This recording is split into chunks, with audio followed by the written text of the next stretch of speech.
Le palais royal d'Olite Riberi est le chef-d'œuvre du roi Charles III le Noble, 1387-1425, et c'est l'emblème le plus représentatif de l'ancien royaume de Navarre.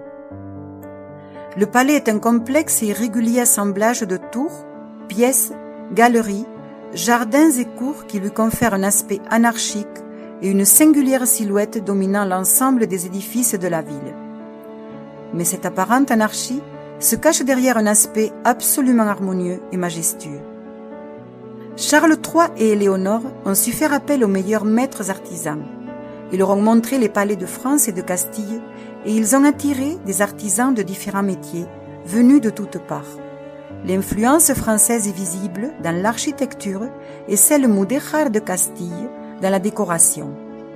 Si le palais soulève aujourd'hui l'admiration de tous, veuillez l'imaginer à son époque de splendeur avec des toits vêtus de tuiles en couleur, des chapiteaux plombés où les bannières ondoient sous les girouettes, des corridors recouverts, des vitraux colorés, des porte-à-faux en bois, au milieu de jardins exubérants de verdure, couverts de treilles et des cygnes nageant dans les fossés. La décoration de leurs chambres, aujourd'hui dénudées, n'était que luxe et raffinement, avec des peintures murales, des plâtreries de filigrane mauresque, des carreaux de Manise, des caissons en bois doré, des tapis historiés, des galeries gothiques et un grand goût pour la vie de cour, peuplée de fêtes, banquets, tournois, corridas, parties de chasse, musique, jongleurs, etc. En plus de Charles III et d'Éléonore, leur fille Blanche et leur petit-fils Charles, prince de Vienne, étaient aussi des personnages présents dans la vie du palais. À l'époque moderne, après la conquête de Navarre en 1512, le palais fut destiné à la résidence des vice-rois.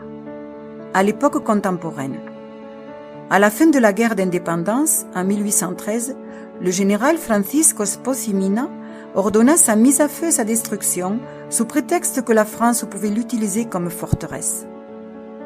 Pendant plus d'un siècle, le palais fut laissé à l'état d'abandon et continua son processus de détérioration.